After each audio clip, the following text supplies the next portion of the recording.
عقیدہ ختم نبوت قسط نمبر 15۔ بسم اللہ الرحمن الرحیم۔ آیت خاتم النبیین کی قادیانی تفسیر۔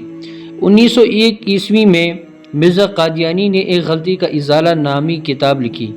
اور خود نبوت کا دعویٰ کر دیا، اور آیت خاتم النبیین میں یہ تعویل کی کہ اگرچہ خاتم النبیین کا مطلب تو وہی ہے کہ حضرت صلی اللہ علیہ وسلم کے بعد کوئی نبی نہیں آ سکتا، مگر خود آپ صلی اللہ علیہ وسلم کا دوبارہ اس دنیا میں آنا منافی نہیں۔ چنانچہ مرزا قادیانی اپنی کتاب ایک غلطی کا ازالہ صفحہ نمبر 5، روحانی خزائن جلد نمبر 18 صفحہ نمبر 209 میں لکھتے ہیں، لیکن اگر کوئی شخص اسی خاتم النبیین میں ایسا گم ہو کہ بباعث نہایت اتحاد اور نفی غیرت کے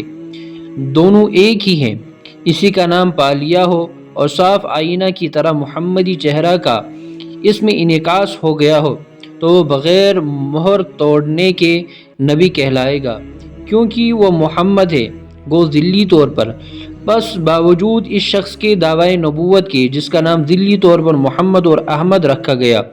پھر بھی سیدنا محمد خاتم النبیین ہی رہا، کیونکہ یہ محمد ثانی یعنی مرزا قادیانی ناقل اسی محمد صلی اللہ علیہ وسلم کی تصویر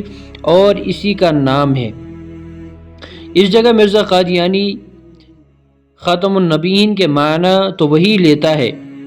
جو سب مسلمان سمجھتے ہیں، لیکن اپنا نبی ہونا اس کے منافی نہیں جانتا، کیونکہ معاذ اللہ مرزا قادیانی اپنے آپ کو عین محمد و احمد کہتا ہے، جو اس کی شکل میں دوبارہ دنیا میں آیا، الیاذ باللہ۔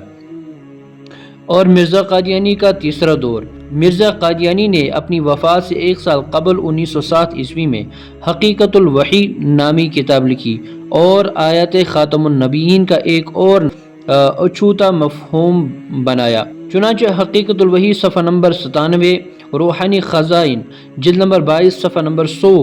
پہ لکھتے ہیں، اللہ جل شانہ نے حضرت صلی اللہ علیہ وسلم کو صاحب خاتم بنایا، یعنی آپ کو اضافہ کمال کے لیے مہر دی، جو کسی اور نبی کو ہرگز نہیں دی گئی۔ اسی وجہ سے آپ کا نام خاتم النبیین ٹھہرا، یعنی آپ کی پیروی کمالات نبوت بخشتی ہے اور آپ کی توجہ روحانی نبی تراش ہے۔ یعنی خاتم النبیین کا مطلب یہ ہوا کہ اللہ تعالیٰ نے نبوت کو مہر حضرت صلی اللہ علیہ وسلم کو دے دی، اور اس مہر سے آپ صلی اللہ علیہ وسلم جسے چاہے نبی بنا سکتے ہیں۔ اور دوسری جگہ لکھتے ہیں، حقیقت الوحی صفحہ نمبر 28، روحانی خزائن جلد نمبر 22 صفحہ نمبر 30، اور بجز اس کے کوئی نبی صاحب خاتم نہیں، ایک وہی ہے جس مہر سے ایسی نبوت بھی مل سکتی ہے